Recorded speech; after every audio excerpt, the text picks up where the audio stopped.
Party ప్రభుత్వంలో ఉన్నటువంటి పెద్దలు ముఖ్యమంత్రి మంత్రులు సహనం కోల్పోయి అసహనంతో మాట్లాడుతూ ఉన్నారు. నోటికొచ్చినట్టుగా వల్గర్ భాష విద్యార్థులను నిరుద్యోగులను అవమానించే విధంగా మాట్లాడడం మేము తీవ్రంగా ఖండిస్తా ఉన్నాం. ఉద్యోగాలు భర్తీ చేయండి అని నిరుద్యోగులు అడుగుతున్నారు. ఇలా పెద్ద కన్ఫ్యూజన్ పడాల్సినటువంటి అవసరం లేదు. కాంగ్రెస్ వాళ్ళు మీరు చెప్పినే అశోక్ నగర్ కోచింగ్ సెంటర్లకు వెళ్ళి రాహుల్ గాంధీ సమక్షంలో రేవంత్ రెడ్డి గారు చిక్కడిపల్లి లైబ్రరీకి సెంటర్కి వెళ్ళి అక్కడ చెప్పినటువంటి మాటలే నిరుద్యోగులు ఇలా మిమ్మల్ని ప్రశ్నిస్తుండ్రు.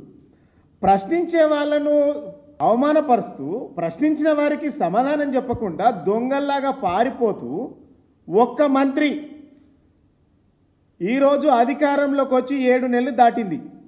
7 నెలల్లో ఒక్క మంత్రి అపాయింట్మెంట్ ఇవ్వలే, వాళ్లకు ఒక ప్రజాప్రతినిధి కలవలే, ముఖ్యమంత్రి అసలే దొరుకుతలేడు.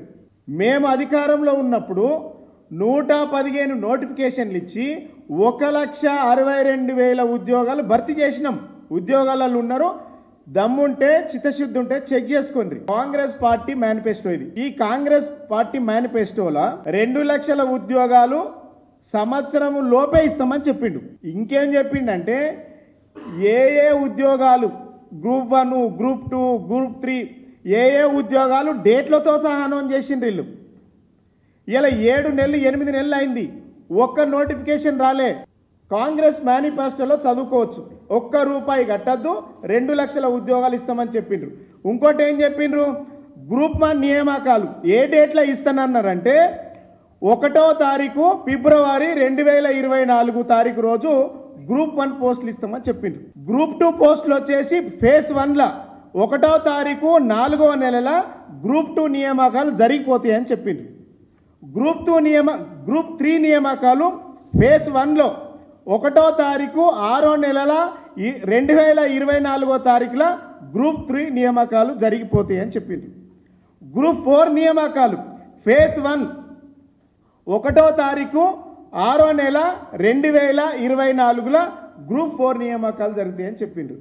దీంట్లో కాంగ్రెస్ పార్టీ ప్రభుత్వానికి నేను సవాల్ చేస్తా ఉన్నా, నేను చెప్పిన మీరు పెట్టిన ఈ మేనిఫెస్టోలో ఒక్క నోటిఫికేషన్ ఇచ్చినట్టుంటే నేను ముక్కు నాలుగు రాస్తా.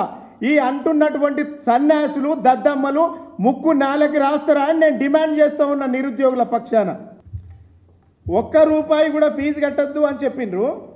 అధికారంలోకి వచ్చిన తర్వాత విద్యార్థుల నుంచి డబ్బులు వసూలు చేస్తూ ఉన్నారు. నిరుద్యోగుల నుంచి 33 కోట్ల రూపాయలు 33.5 కోట్ల రూపాయలు వసూలు చేసిండ్రు ఒక్క డిఎస్సి అభ్యర్థుల నుంచి.